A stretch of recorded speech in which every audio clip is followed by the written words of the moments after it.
this is a year where we wish you all the best, because our prayer is to see each one of us back. That's what we pray for.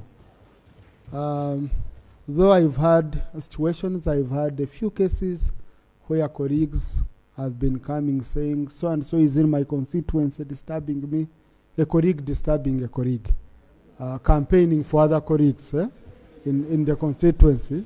Some of them used names, especially colleagues. If you have friends, your name will be associated with many cases. So and so is standing against me, you're the one funding. It will be coming. So, but I request that we maintain cohesion. I request that when we go, it's our policy here. It's an unwritten policy that when you go to a colleague's constituency, you support that colleague. It's an unwritten policy. And then you leave it to the voters. If you can't support, don't talk about a colleague. Just leave it at that. But for harmony purposes, because after when we come here, we are a family. So,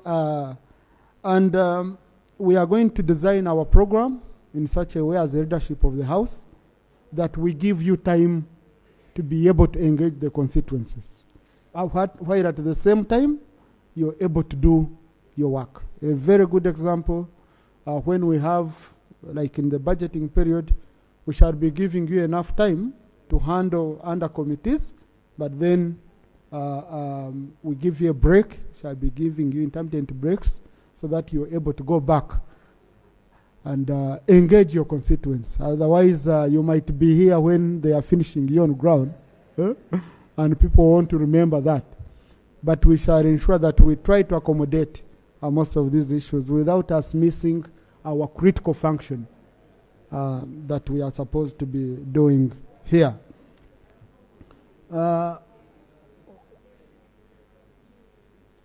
Well, there is a comment I wanted to make when we are receiving the Auditor General's report, but I better say it now. Honourable colleagues, I received the Auditor General's report last week. And what I'm happy with is that the meeting we had with the Auditor General has now helped us and widened the scope of what we can cover when we are interrogating the report. We agreed together with the few chairpersons who managed to join me in a meeting with the Auditor General some time back, that doing only financial audit won't help us and won't enable us do our work efficiently. Because that's why you could hear that I have an unqualified opinion. But then the report and the details from the public, totally different. There was always a mismatch between the opinions of the Auditor General and what we are getting. So now we agreed that the Auditor General should do a combined report that has a value for money audit, that has a special audit, so that is one report, and we are able to go beyond just financial audits, but it also go for value for money. Now, he has done that everywhere, and I hope this time the scope of the accountability committees will be much wider and more detailed, so that we don't just look at mischarge and all that, but we also go especially on value for money. If you said you did 1 kilometer per kilometer lane at 1 billion in Masaka, how come in the neighboring district of Diantonde is doing it? If you're charging 1 billion, how come they are doing it at 500 million? Same landscape, same conditions, but this side you're not getting value, this side you're getting value. So accountability committees, I hope you're going to now squeeze in much deeper. But what was worrying, honorable colleagues, only 31% of the recommendations, according to the Auditor General, he says only 31% of the recommendations from Parliament when we were adopting the report were fully implemented in the last financial year. 35% were partially implemented, and 34% were not implemented at all. Now, this brings us to how we handle the issue of the Treasury Memoranda, which we had a discussion around here and agreed. The Treasury Memoranda, which was attached, I will request chairpersons of sector committees, when you're processing ministerial policy statements and the budget, please let the accounting officers explain why they did not implement recommendations of the accounting of the Auditor General. Otherwise, these are recommendations from government, a government official who is supposed to be looking at these books. Why should we add you money when you fail to address the issues of accountability which were found in? So now at sector committee level is where we can use our power to bite and squeeze the accounting officers to ensure that indeed we have full implementation of the recommendations of the Auditor General as adopted by the Parliament. Matters of national importance, a lot on my communication. I will allow 3 people on my communication, then we go to matters of national importance. Thank you, Right Honourable Speaker. Right Honourable Speaker, in your communication, you have mentioned that this is an election year. And rightly so, because the election is a process. It's not an event, as some people like to think of it, the day of casting the ballot. It's a process which happens beginning with the update of the voters register, all the way to all the other activities, nominations, campaigns, etc., and then eventually voting. Right Honourable Speaker, yesterday, update of the voters register commenced, but with numerous challenges with this very critical exercise, because this is an exercise that is meant to see new voters coming on board, people trying to be sure their details are on the voters register, those that want to make transfers, and so on and so forth. In many places, and I'm sure some colleagues here can attest, many places the process did not commence yesterday. And we are trying to understand why. Did this just fall on the Electoral Commission and they woke up and realized they need to start this process? Their officials were not in many places, including my constituency, many parts of my constituency, which is just a few kilometers from Kampala. I'm now thinking about colleagues who come from far-flung places. Honourable Speaker, there has not been adequate awareness about this process by the Electoral Commission. Yesterday, I was dumbfounded to watch on the news a number of LC1 chairpersons, LC2 parish chairpersons, who did not know about this exercise. And yet the Electoral Commission is meant to do this in tandem with these local officials. In a couple of places, you find they have 1 computer per sub-county. And many of these computers are even faulty. They are not working as should be.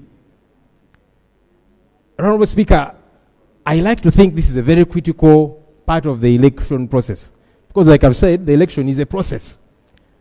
Would like government to help us understand, are they taking this process seriously? Now that it did not even commence in time as should have, will they extend the time? Because we were actually concerned, thinking the 30 days are not even adequate. Now, it did not even start in time. 20 days, I beg your pardon. The 20 days, in our view, were not adequate, but now the process did not even start in time. Will the time be extended? But the other concern that I do have, Right Honourable Speaker, the process has been made extremely cumbersome, especially for the new voters. They have to get recommendation from GISO, DISO, HISO, FISO, I don't know what. It would make sense for the LC1 chairpersons. That's okay, that's understandable. They need to know the people in their areas and so on. But why all these layers? Somebody has got a national ID. They are known by their LC1 chairpersons. Why do they have to go and look for a GISO, then look for a DISO? They'll go to their home or their office, the place is locked, and all of this making the process problematic. Honourable Speaker, I would like government to address these issues and to help us understand. Can the process be made a little bit longer and better awareness? Thank you. Thank you. Now, honourable colleagues, today I received 6 members. The first was Honourable Naruima Esther. So it was one of the matters I had put here to be considered under matters of national importance. 6 members on that same question. Attorney General, come respond, and then I see how best I can guide on this critical question. Thank you very much, Right Honourable Speaker. I appreciate the question as raised, but the question is quite wide and I do not want to answer it off head. I'm requesting that you give me time. I'll liaise with the Electoral Commission so that I can formally answer that question, Parliament. Thank you. So, honourable colleagues, if a colleague says he doesn't have a satisfactory answer, okay, you want him to do what? You want to give you a half-baked answer? So, but, please, honourable colleagues, let us have a statement from government tomorrow. Is it late, Attorney General? Right Honourable, I need to get in touch with the Electoral Commission so that I can get a tomorrow response. Parliament starts at 2. But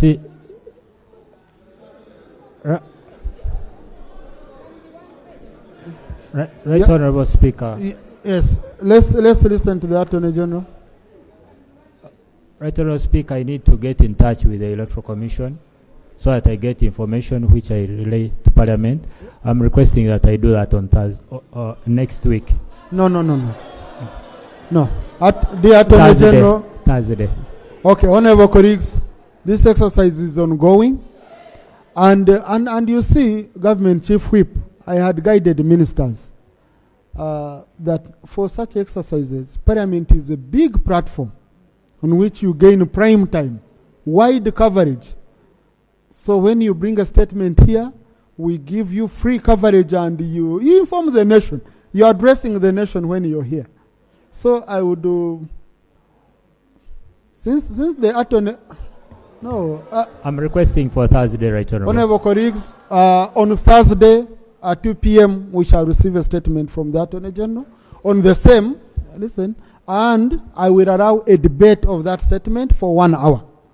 Okay? So that all your issues are covered. And Honourable Minister, Honourable Attorney General, I'm sure with that statement and even technical officers coming to support you, you'll be able to answer all the questions. Okay? Thank you. On my communication, Honourable Pendi. Thank you so much, Right Honourable Speaker. Right Honourable Speaker, I really want to appreciate the report of the Auditor General, as mentioned by you, that now covers the financial and also value for money audit. However, Right Honourable Speaker, I have an issue. Currently, the sectoral committees are sitting, and therefore the standing committee's business has been suspended. Formally, the Speaker communicated and said the standing committees should not meet. My challenge, Right Honourable Speaker, is that we will start considering these reports of the Auditor General when we are done with these budget framework papers and even the ministerial policy statements. And then you have just hardly 2 months. Right Honourable Speaker, I have raised this before. The Constitution says the Auditor General's reports will be considered by this Parliament, debated, and appropriate action taken. Now, you find that I have said this, it is wrong for us to adopt Auditor General's reports without scrutiny, because you have even mentioned it, that what is in the report is sometimes not what is on the ground. Therefore, there is a need for us to scrutinize those reports, interface with the accounting officers. Now, when we just adopt reports here, without going through the committees, scrutinizing them, then we miss a point, Right Honourable Speaker. Right Honourable Speaker, I am requesting. The Constitution says we must consider them within 6 months. Now, if within 6 months, the committee is only given 2 months, 3 months to handle these reports, and you have about 400 or so entities, how can we really effectively handle these reports and conclude business? So, Right Honourable Speaker, it has been done before. In previous parliaments, you were here. We only adopted the Auditor General's reports at the end of the term of Parliament, not within the years, to allow the committee handle certain businesses, like now Park Central, where I belong. We had issues that we were handling, but we were stopped from proceeding with the business. Now that matter remains pending. especially the projects, which we could not handle and present reports here. So, Right Honorable Speaker, we must be flexible, because the whole issue is accountability, not merely receiving reports for the sake of it and the ritual that this House adopts. These reports must be scrutinized. So this, Right Honorable Speaker, is what I wanted to state, and I hope that as presiding officers you will guide us and give us time to handle these reports.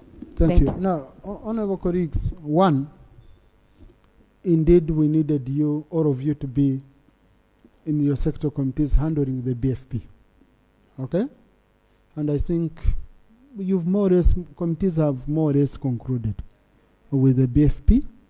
Otherwise, we would be having a situation where we don't even have space, sitting space where to meet, and even quorum, because you find we are in the budgeting process, but a member is running on accountability question, okay? And so we said, no, first concentrate on the BFP. You have concluded next week, either Thursday or next week, we shall conclude it. But now the budget committee has already started receiving committee reports for the BFP. Now, on the issue of time, I think it is something we shall go back and we discuss administratively. But let me first allow Honorable Ssemujju if he wanted to guide on the same. No, Mr. Speaker, I wanted to provide some information. Yeah. The mistake we have been making is to treat the Auditor General's report as raw material for committees to do work.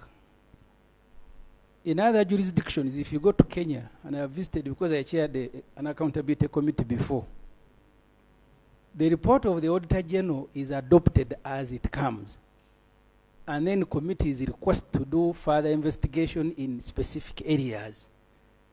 I want to ask you, Mr. Speaker, for Parliament to adopt a similar approach, so that you don't use the report of the Auditor General, a lot of work done by technical people, sometimes even hires private firms, and then you use it as raw material. In other countries, they just adopt and then request to do investigations in specific areas, and then they can do them forever. That's the information, Mr. Speaker, I wanted to give. Yeah. Thank you. Thank you. Colleagues, I don't want us to start a debate here. We usually improve on such a processes by having meetings with committees of chairpersons. And also we can discuss it in the business committee meeting in terms of strategy. We come up together with a strategy. That is acceptable. But most importantly, Honorable Sarah, the argument was, like Honorable Ssemujju has said, government will not start taking actions on the recommendations of the Auditor General before you adopt. So now, if you wait for 4 years, 3 years, 5 years, how will you process a Treasury memoranda, which is an action taken report? So now, I think it is operational. You can, out of a committee, make subcommittees.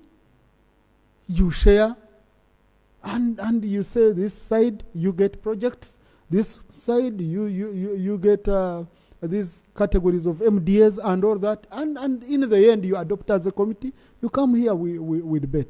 But that one we shall be calling a meeting so that we agree on a strategy that can help us work as a team. Yes, finally, Honorable Babiku. Thank you so much, Right Honourable Speaker. I would like to comment on one issue that you commented about, the issue of this year being a period of election. We thank you for the wishes, but we need to be empowered to account to our people in relation to key issues we raised on the floor of Parliament.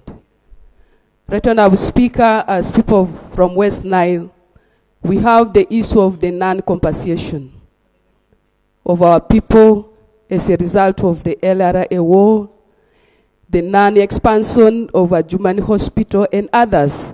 If we don't have these responses, whether in affirmative or not, it makes it very difficult for us to account to our people. So my prayer is let government respond to the issues that members have raised so that we have a package to share with our people. Thank you so much. On land compensation, I remember Attorney General we were working out something. Is there, do you have any update? Thank you, Right Honorable. I appreciate the concern raised by my sister, Honorable Babiku.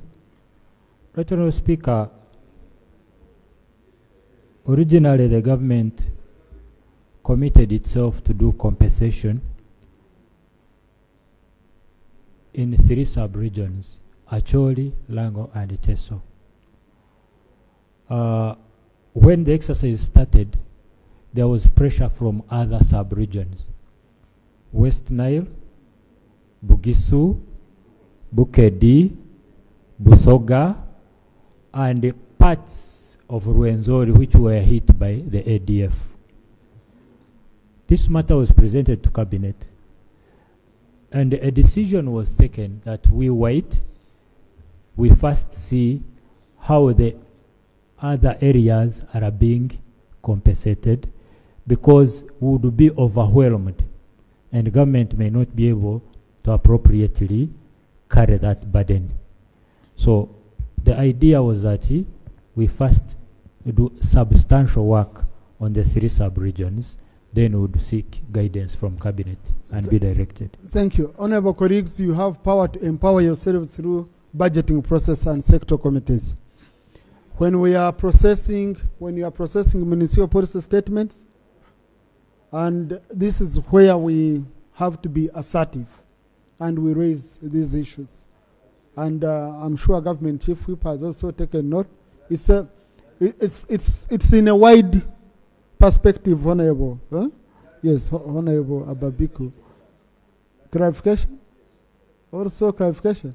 Let me start with the one who has raided the microphone without my permission. Though he has not spoken. I do not switch on, Right Honorable. Right Honorable, when we had a sitting in Guru, we had a report from the Government Assurance and Implementation Committee on the compensation. That report was read and it was not adopted. We are waiting for that opportunity so that the Parliament will fully debate that report and we come up with a resolution. And in that report, the issues of West Nile, they are included. Thank you. The other parts of the country, they are waiting for our report and that resolution. Right, Honorable Speaker. Clerk, put it on order paper for tomorrow. We have it sorted. Honorable Angura, then Honorable Basarira.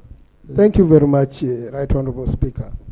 Right Honorable Speaker, you've rightly said that we are processing the budget. We have started with the BFP. Very soon we shall go to the ministerial policy statement, and that is where we should be assertive. That is a very good statement. But remember, Right Honorable Speaker, now we are looking at the plans which have come through the BFP. When you look at the column of the unfunded priorities, which will still be translated into the ministerial policy statement, and finally the budget we shall pass, many of the needs that these constituents of yours here, the members here, are focusing on it to achieve as a way of benefit as they return, are in the unfunded priorities. And that will continue up to the... Honorable Rule 8 does not allow me to allow such a debate on anticipation. Please, let's just... You can submit without referring to what is in the report of the BFP and all that. I thank you very much. So I want to request, and the Chief Whip is here. The Minister of Finance is not here. I want to request that when we come to that conclusive situation of approving the figures that we shall supply here, let those figures be honored. Thank you. Thank you. Now, honorable colleagues, we shall give you enough time to scrutinize the budget. Okay? We shall give you enough time. You will scrutinize deeply. I had allowed Honorable Wasarira. On the issue of compensation, the Ministry for Justice appeared before our committee, legal and parliamentary.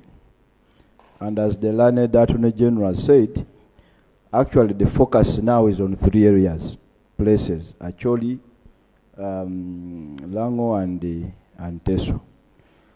And they did request, I think it is 100 billion for that process. So as a matter of fact, West Nile is not there. That's from cabinet. And even us from other areas like Busoga, where Lakwena terrorized us, are not there. So, Right Honourable Speaker, as a matter of fact, the focus remains very limited to those areas, and from the budget framework paper of the Ministry of Justice, that is very clear. That's the clarification, Right Honourable Speaker, I wanted to give. Let's handle anything to do with RAND. We are discussing that issue tomorrow. Okay?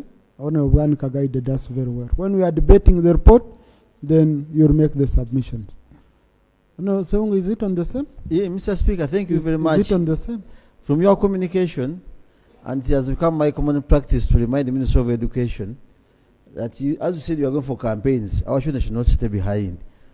I'm getting numerous calls as a shadow minister from a number of schools. They are not getting capitation grant. Yet the term is starting on the 3rd. And this is a very big problem for our children. Secondly, Mr. Speaker, a number of schools are advertising getting senior 1 students when the period is not yet out. And the Minister of Education is comfortably seated listening. So how are these children joining senior 1 when the results for period are not yet out? Thank you. But above all, Mr. Speaker, let us see, help Minister of Education. This money is very little, and the teachers must be at school by now, preparing for the beginning of the term as private schools all our children are studying from. The biggest population of our children in Uganda are in UPE schools and USE. And Mr. Speaker, Minister of Education is taking attention. A number of USE schools now have developed a system of opening up boarding sections. Yes. Thank you, Honorable Peter Gwang. Minister? Information I had there. No, he was already off. No, Yes, Mr. Speaker. Please, Honorable, please, when you see me seated here, never switch on a microphone without my permission. Yeah, because we have to stop somewhere when we are conducting business here. Honorable Minister? No. First of all, Right Honorable Speaker and colleagues, Happy New Year.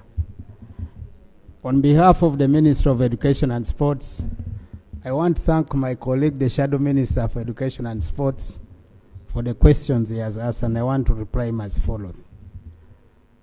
We will be officially releasing the primary living examination on Thursday. Today is Tuesday, tomorrow is Wednesday, Thursday. So, honorable colleagues and the entire country should be informed of that. Number 2, in line with the question my colleague has raised regarding the issue of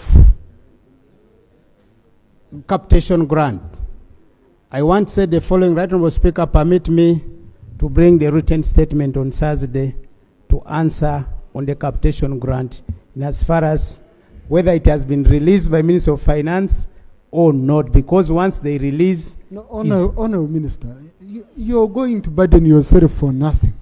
You're going to clog the order paper.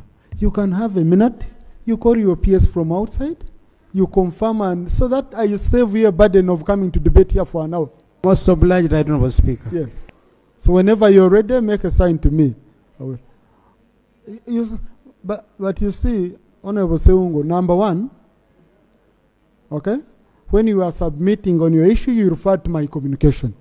I never communicated anything regarding education.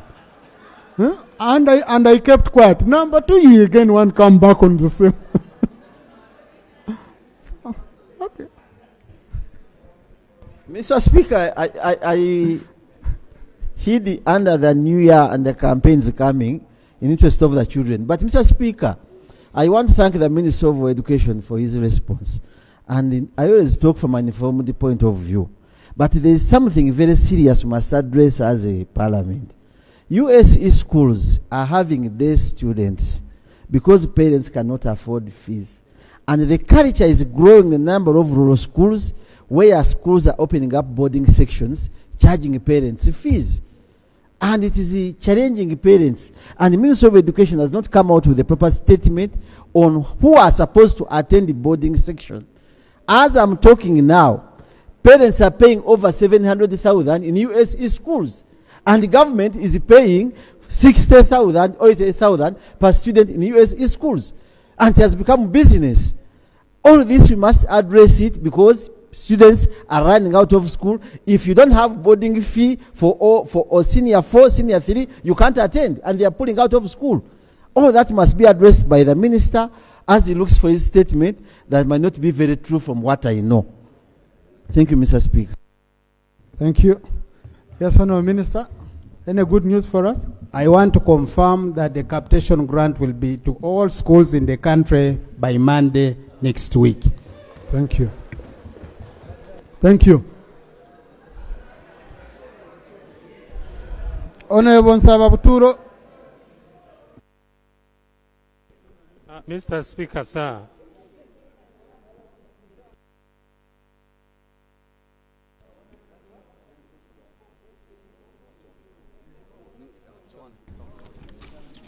Mr. Speaker, the Committee on East African Community Affairs was tasked to look at, to examine basically the East African Community Mediation Agreement Bill, Mr. Speaker. We've been proceeding well, but we need a bit more time to be able to conclusively put the matter to the end. How much time do you need? I know you've lost time handling the BFP. Mr. Speaker, 30 days would be sufficient. 21 days. Okay? Can do? Very good. 21 days, Honourable colleagues. I think that's fair.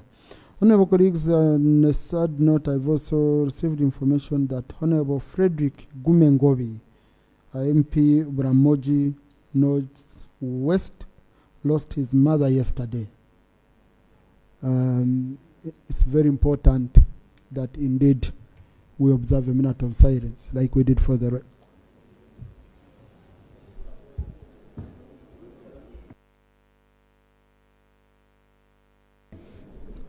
May her soul rest in eternal peace.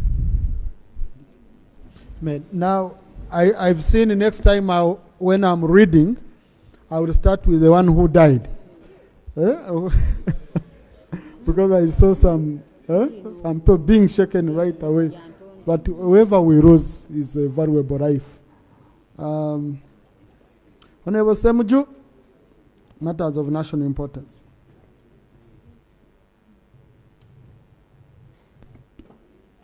I want to thank you, Mr. Speaker.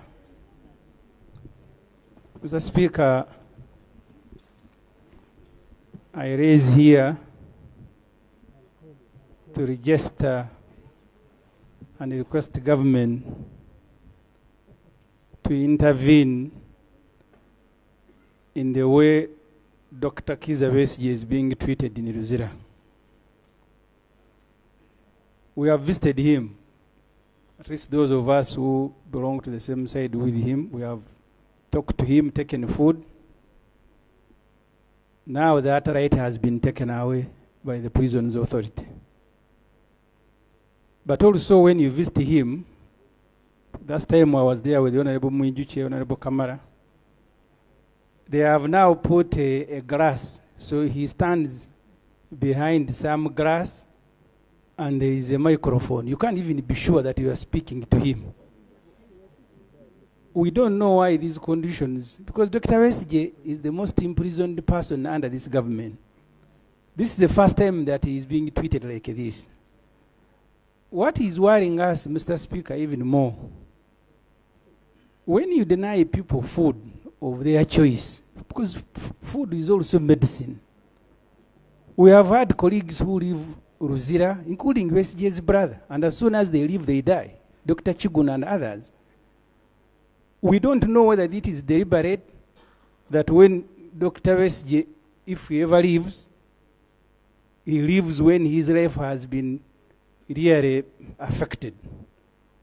More worrying, the CDF, General Muhoozi Kainerugaba, announced that Dr. Besigye will be hanged. Mr. Speaker, I did not take the statements of General Muhoozi seriously, but now I do. Why? He said they will go and attack Kenya, they will be in Nairobi. Actually, I thought it was a joke. But Dr. Besigye was kidnapped from Nairobi. We had some other colleagues, 36 kidnapped from Kisumu. For me, I don't need any further evidence that actually they attacked Nairobi and took it over long ago. When the other day he called General Erueru a buffoon, I kept asking myself, did he ever do something buffoonery for General Muhoozi to begin calling him a buffoon? And for UPDF officers who are here, you must be very careful with what you do. I kept asking, what has he done? My memory took me to Kasese, where he commanded the attack on Rubiri. And I said, is that what Muhoozi was referring to as buffoonery? So I am using that as an illustration to say I take his statements because our colleague needs protection. He said his New Year resolution includes arresting General Erueru. I am happy General Erueru is here, he hasn't yet been arrested. So, Mr. Speaker, I am saying I take his statements. The other day he said he will arrest the Committee on Defense. Those crowns cannot summon me. And I saw them seated comfortably. The guy has refused to come. So I now take his statement serious. So when he says he wants to hang Dr. Kiza Besigye in May, he said he has actually now shifted it. I don't know whether starving him in Luzira becomes part of the process, but I want to ask government to tell us. Dr. Besigye was generous. He tweeted President Museveni when they were fighting in Luweero and his family. Why are they paying him by starving him, Mr. Speaker? Thank you. Honourable Minister for Internal Affairs.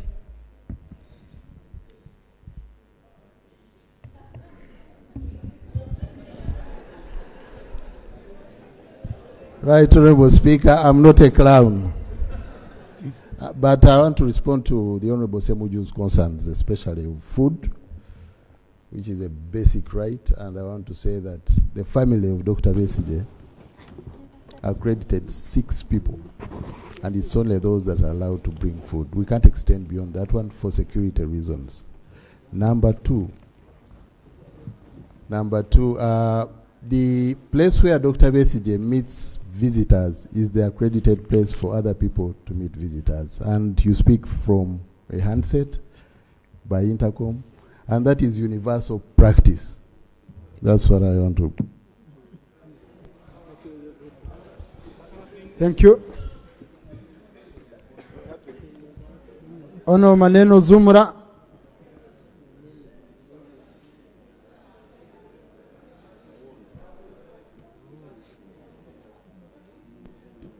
I respect General Muhoozi, but it's not right to lie. The Honorable Mujuche is here. We went and met Dr. Besigye, even spoke to him. This speaking behind the grass is a new thing. Maybe you don't go to prison. We keep visiting people you have arrested. I was in Kitale, I was in Kigo. I have never spoken to anyone behind the grasses, General Muhoozi. Maybe you live in heaven. General, is it a new practice? Is it a new? Amrak, I haven't been to Ruzira, so I can't speak from, Right, Honourable Speaker, what I want to bring out is that it's not targeting Dr. Besigye. It's not discriminating against him. It applies to all the inmates. So now that's a practice. Yeah, so honorable colleagues, the people in charge of prisons, if they have a way now they are handling prisoners, and it's for all prisoners. Now here, what should I do on the fraud? No, I really, colleagues, please. I avoid a situation where we just continue on something rotating. Now, the person, the Honourable Minister in charge of prisons, he has told you that this is how they are treating all prisoners. If there are prisoners who are being treated differently, okay, also it's a matter we should come and handle. But for now, This is not a matter you can resolve on this floor. Okay? Honourable Minister's submission has been very clear, and I don't think I can go beyond that.